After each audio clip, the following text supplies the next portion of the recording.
Opinião Socialista, o jornal que sempre teve um lado, o lado da classe trabalhadora.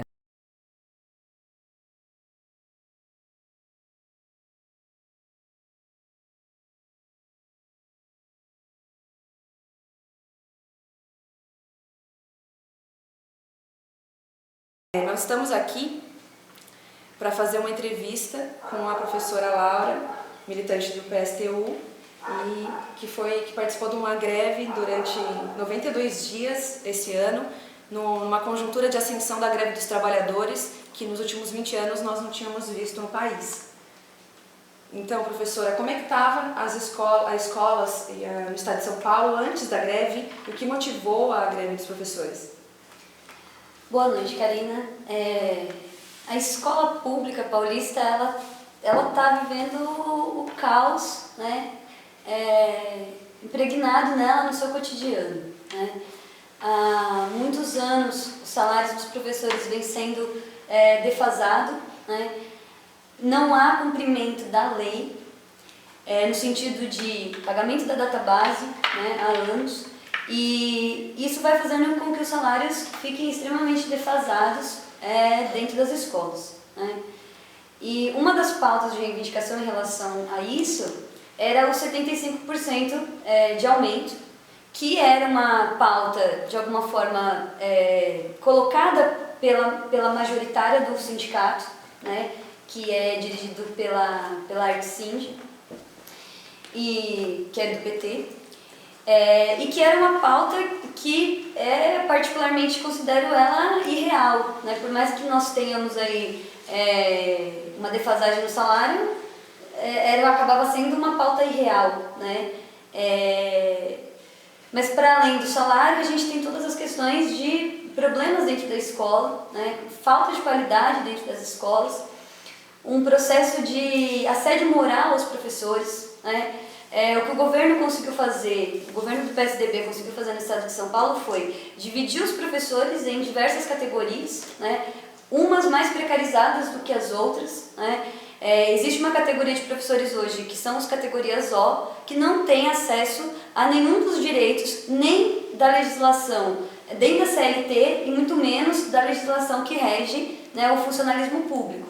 Então, a ideia dessa greve era mobilizar as pessoas para que a gente melhorasse a qualidade de trabalho, a qualidade de ensino, porque a queda da qualidade de salário, ela reflete também na escola, né?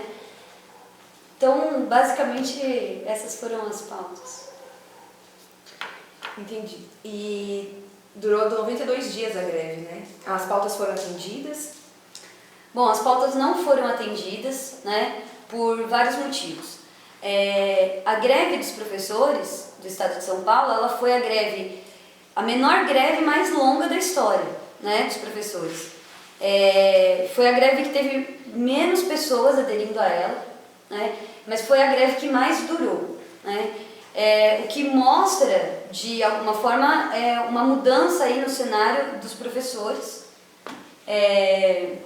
A gente tem uma nova geração de professores que adentraram a rede pública, e esses novos professores, eles têm uma outra concepção de trabalho e de vida, né? Porque hoje, boa parte dos professores, para conseguir ter um salário razoável, precisam ter 2 cargos, né? Isso significa trabalhar 60 horas por semana, né?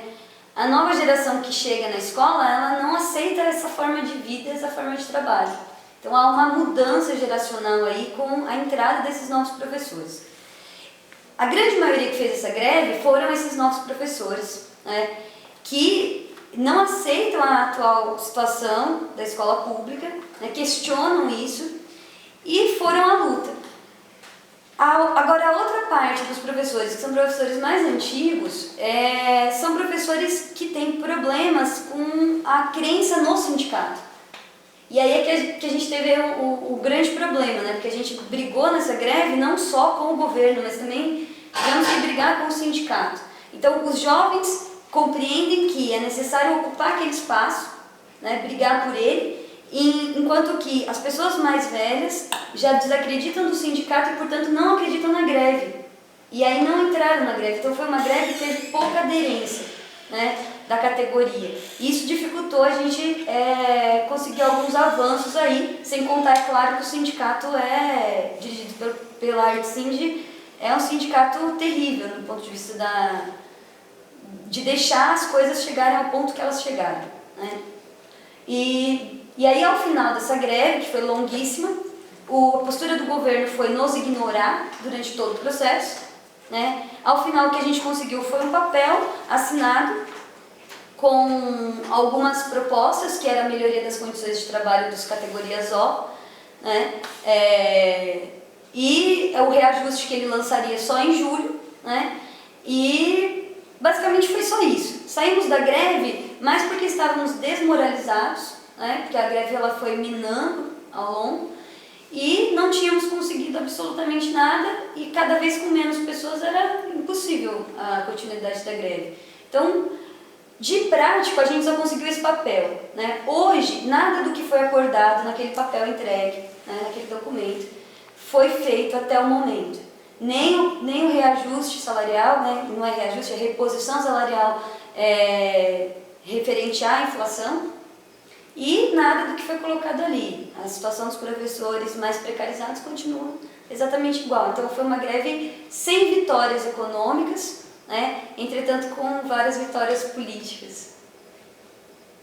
Uma delas é a participação e o crescimento da oposição alternativa e de outras em oposição à direção majoritária do sindicato, né? Sim. Essa nova geração que compreende a necessidade das pessoas se organizarem, né, de entender o sindicato como um espaço legítimo dos trabalhadores, foi algo inovador, né, nessa greve, foi algo marcante, assim.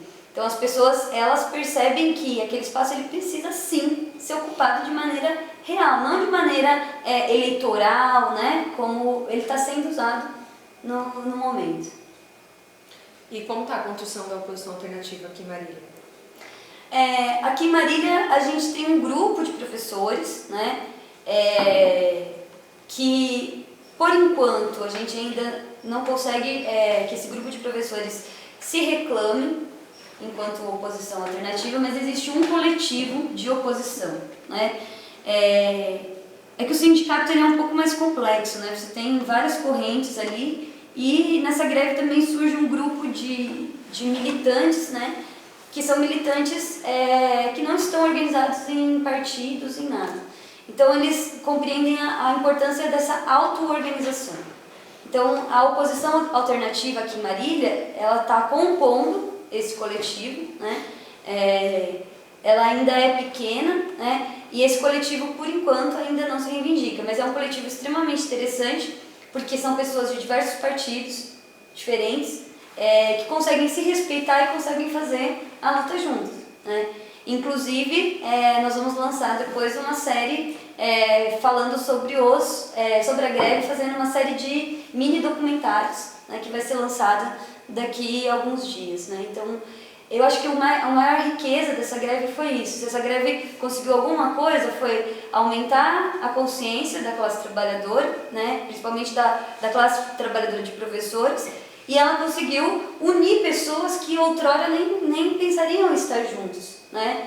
Falando um pouco de mim, eu sempre acreditei que a sala de aula era um espaço de militância, né? E sempre militei ali, mas nunca estive organizada. E a partir dessa greve foi que, olhando a posição do PSTU, né, eu acabei adentrando o partido, acabei aderindo à política do partido e hoje sou militante do partido. Então acho que, e não fui a única, né, assim como outros militantes adentraram ao PSTU ou a outros partidos. Então há um avanço do ponto de vista da consciência política, né, dos professores, que essa acho que é a grande vitória, né? Sim, da necessidade de se organizar. Então, Laura, na última assembleia que vocês deliberaram pelo fim da greve, mesmo não atendendo todas as pautas, o que vocês deliberaram? A gente deliberou o fim da greve, né, no dia 12 de julho, após 3 meses de greve, e o que nós tiramos ali era que a gente teria um plano de lutas a partir dali, né? Um dos planos de luta era a Operação Caça-Alckmin, né? Então, onde o Alckmin estivesse, estariam professores ali se manifestando e colocando as questões que não tinham sido atendidas na greve, né?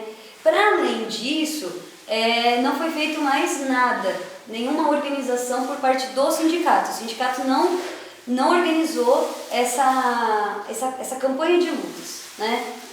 Então, a gente está, nesse momento, né, a política da oposição alternativa é de que a gente comece a pensar em atos unificados, né, nas diretorias de ensino para denunciar todas as pautas que não foram atendidas e o pós-greve, que tem sido o nosso maior problema, né? Essa greve, ela inaugura uma novidade que não havia antes, né, que é o ferir todo o direito de greve, né? A legislação brasileira, e aí falando basicamente daquilo que é legal, constitucional, né, nada muito avançado, existe o direito de greve. E no direito de greve está colocado o não corte de ponto e está colocado também que o profissional que entra em greve ele não pode ser substituído.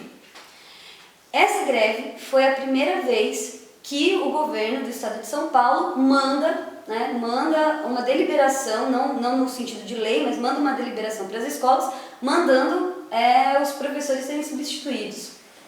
Isso gerou uma série de problemas, né? Porque a partir do momento que os professores são substituídos, aí a gente entra na questão, como repor, né?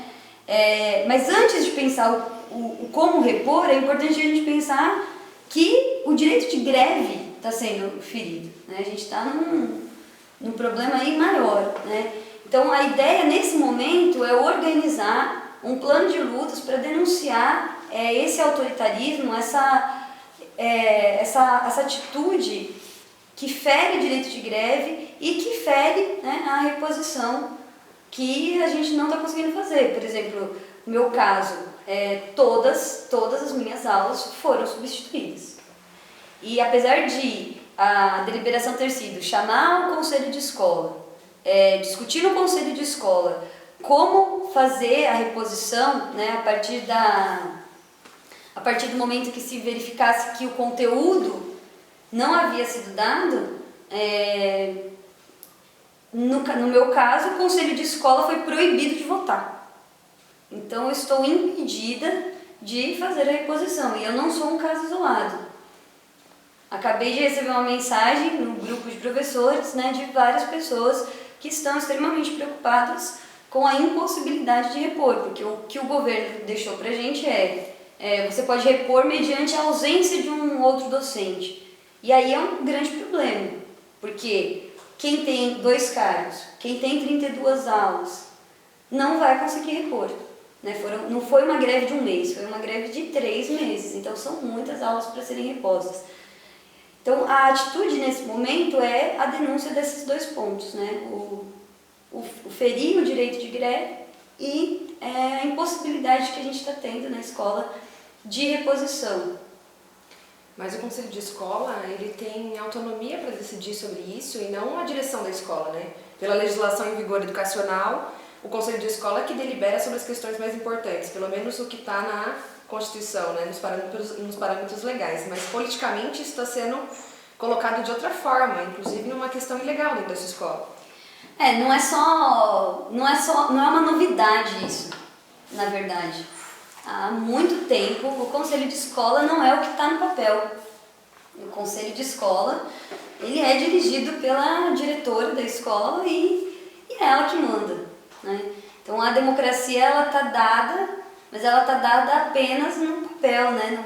Na legalidade. Na prática, há anos, eu dou aula há 7 anos e sempre participei do conselho de escola desde o primeiro ano e em geral é um desgaste, né? E é sempre a direção da escola que dirige aquilo ali. E durante a greve, a partir do meio da greve mais ou menos, vocês começaram a organizar uma discussão sobre o fundo de greve aqui em Marília, não? Sim, essa foi outro grande problema. O princípio, né? O sindicato não tem uma política de fazer um fundo de greve. O fundo de greve é o que vai garantir que os trabalhadores possam entrar em greve. Porque embora a lei diga que não se pode cortar o ponto, que é cortar o salário, isso é algo recorrente, em especial nos professores há muitos anos.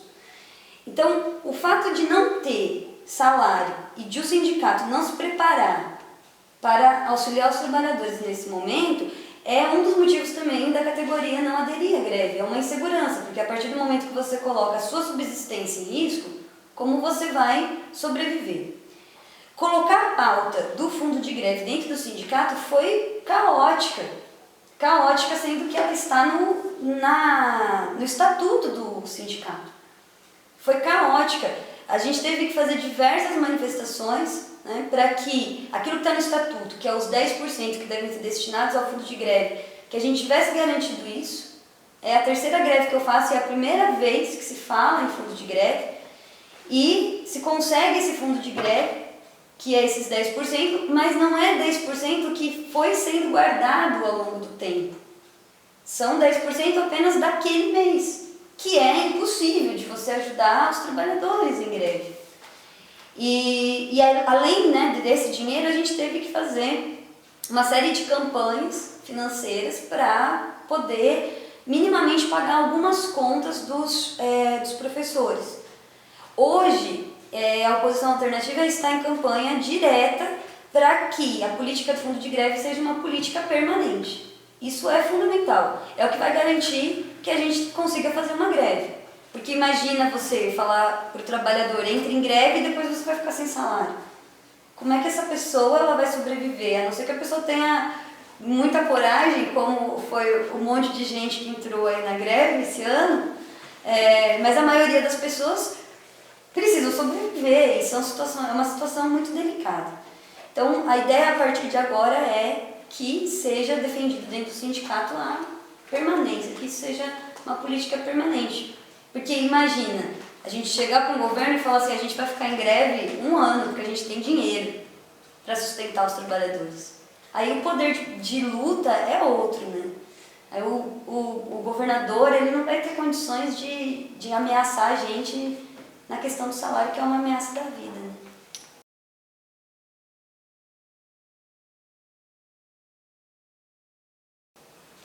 E nesse plano de lutas está incluso as manifestações que foram marcadas no dia 16 e no dia 20? Não, Karina.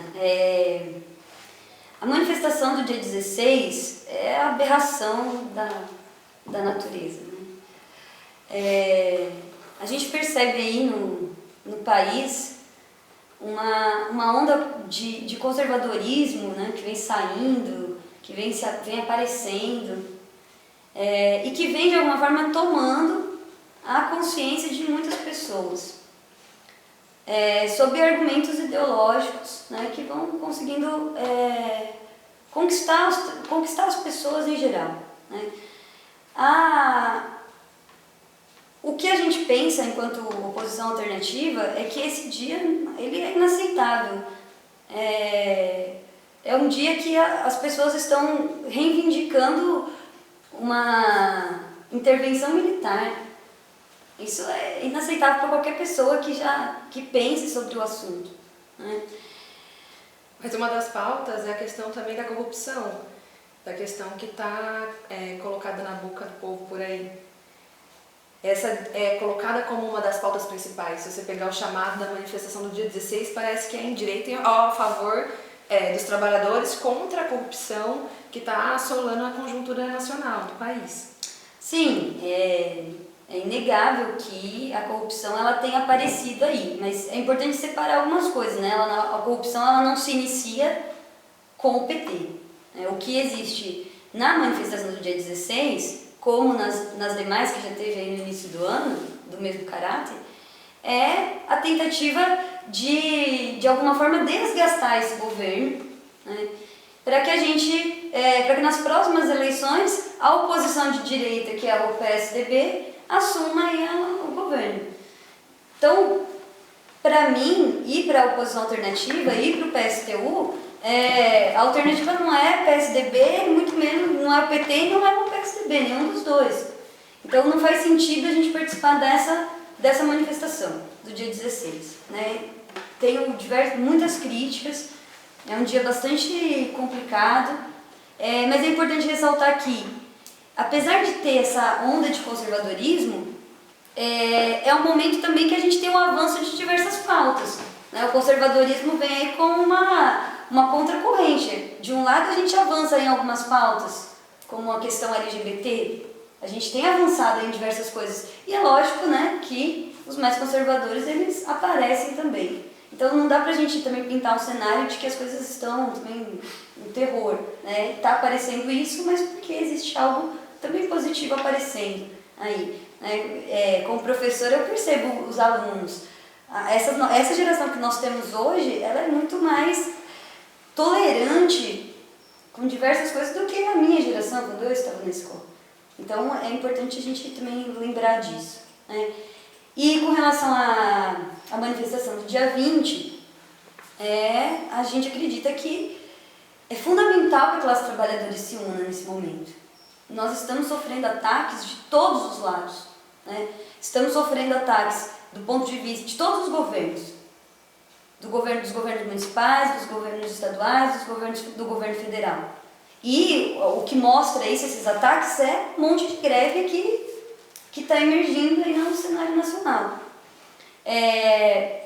Defendemos que a gente faça uma luta unificada, sim, da esquerda, que a gente saia às ruas, que a gente se manifeste contra o governo, esses governos que são dos patrões, esses governos que são corruptos, sim, mas que seja uma luta da classe trabalhadora. O problema do dia 20 é que a CUT ela é governista.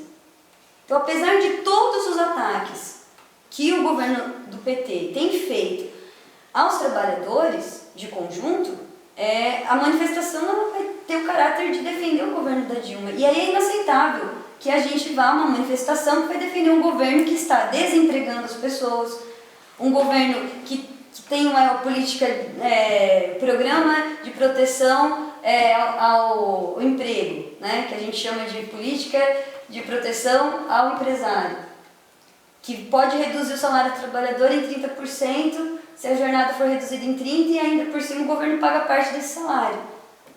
Sem contar a questão da aposentadoria, enfim, são diversos ataques que a gente vem sofrendo aí, né?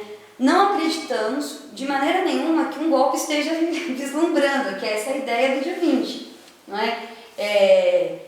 Se o governo do PT tivesse resolvendo a crise desse momento de outra maneira, colocando a conta para ser paga pelos empresários, tivesse colocando a conta para ser paga com impostos aumentados para as grandes fortunas, aí sim estaríamos com medo talvez de um golpe, né? Mas não é o caso. O governo do PT ele está ao lado da burguesia, em nada ele ameaça.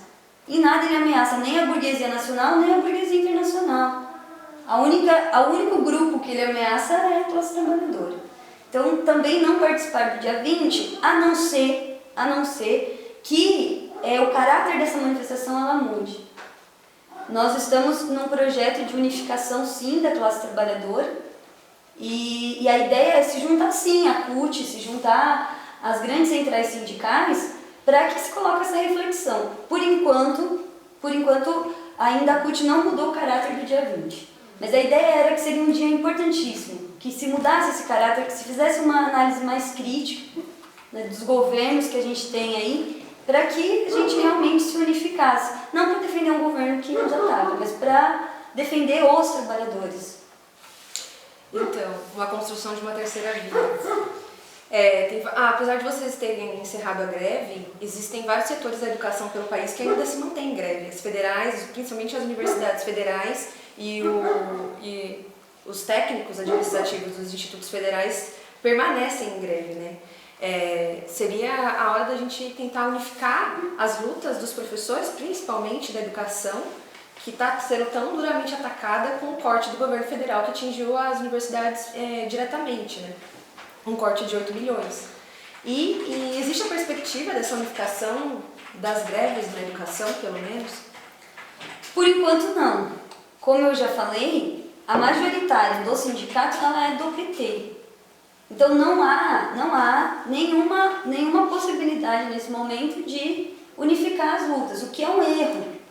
Porque o que fez com que, por exemplo, algumas coisas avançassem no Paraná, na greve do Paraná, foi justamente a união dos professores da rede com os professores universitários. Aqui em São Paulo isso não aconteceu e muito menos eu vislumbro isso principalmente aqui em São Paulo, né, com o sindicato que temos, que a gente consiga fazer essa unificação. A política do sindicato é blindar o governo do PT. E o duro é que eles nos atacam de que nós estamos fazendo tal do coro com a direita. Só que fazer coro com a direita, na verdade, é defender esse governo, que ataca a classe trabalhadora. Você vê a necessidade de se unir a outras categorias de trabalhadores que não somente da educação dos professores? Isso é fundamental. Não dá pra gente pensar a classe trabalhadora de maneira corporativa. Então, porque senão a gente vai partir só apenas das lutas economicistas. E a nossa questão ela é muito maior do que essa. A questão de construir uma luta unificada, ela é a única saída. Eu me lembro que um dia, em greve, eu fui para casa da minha mãe e até a minha mãe, né, semi-analfabeta, ela consegue analisar, né, sem a minha interferência. Ela virou para mim e falou: filha, o único jeito de a gente resolver as coisas é assim, uma categoria entra em greve, aí todos os trabalhadores têm que entrar em greve juntos, que aí eu quero ver se não vai resolver o problema. Então, essa é uma necessidade dos trabalhadores. A gente precisa construir essa greve geral, essa unificação da classe trabalhadora, ou então a gente vai sofrer aí uma série de consequências que a gente já vem sofrendo: inflação, cortes de verbas na saúde, na educação. A gente vai continuar sofrendo tudo isso. É importantíssimo que a gente se una. Então tá bom, boa noite, muito obrigada. Até a próxima edição do Opinião Socialista Marília. Boa noite, agora se encerra o Opinião Socialista Marília. Quem tiver interesse em compreender a política do partido ou obter o jornal Opinião Socialista impresso, pode nos procurar pelo Facebook, PSTU Marília, tem uma página, manda um recado que nós responderemos. Nas próximas edições do Opinião Socialista Marília, nós discutiremos análise de conjuntura e assuntos relativos à cidade de Marília.